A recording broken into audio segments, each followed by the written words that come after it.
قناة اليمن من اليمن.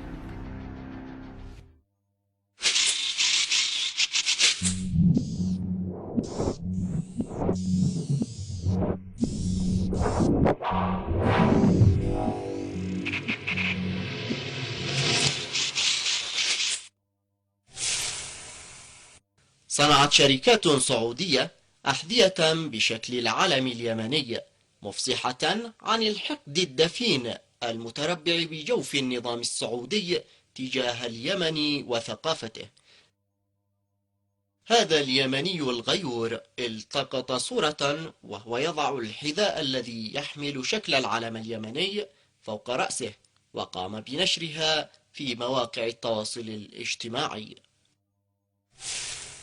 مما لا شك فيه أن العدوان السعودي ضرب بكل الأخلاق، بكل المواثيق الدولية والقوانين عرض الحائط في عدوانه على اليمن، عدوان غير مبرر، وبالتالي عدم التزامه بأخلاقيات الإسلام وأخلاقيات على الأقل الأخلاقيات الإنسانية في التعامل مع الشعب اليمني في هذه الحرب وفي هذا العدوان،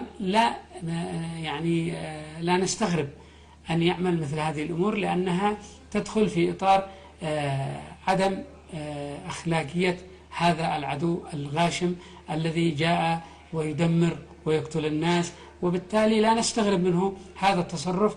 وأنا أعتقد أنه نحن كشعب يمني علم اليمن نفتخر به ونضعه فوق رؤوسنا مهما كان، وهؤلاء الناس الذين يقومون بهذه التصرفات سوف يتم محاسبتهم وسيعرفون أنهم أخطأوا في حق الشعب، وأن الشعب اليمني شعب أبي وصامت وصابر ولا يرضى الهوان ولا الضيم.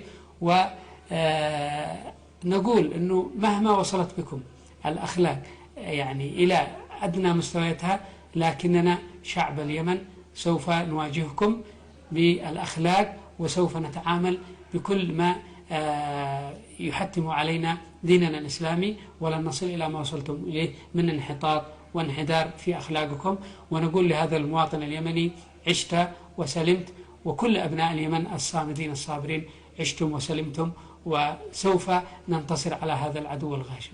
العدو السعودي بهذه الإجراءات يؤكد مدى همجيته وحقده الدفين على شعبنا اليمني، وإلا فهذا العدوان لا مبرر له من كل الجوانب، ليس له مبرر لا أخلاقي ولا إنساني ولا ديني ولا قومي ولا عربي.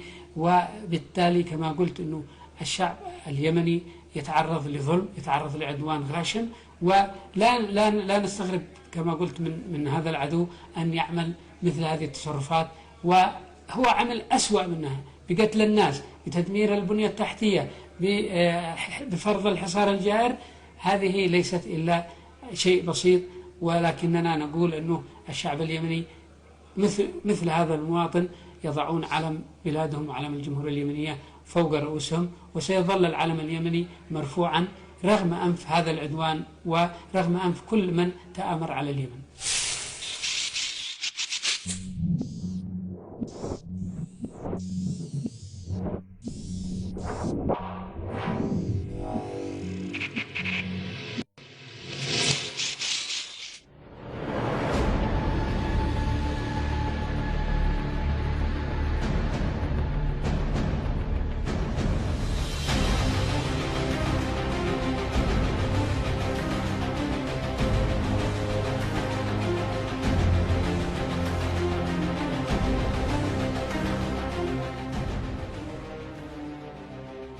قناة اليمن من اليمن.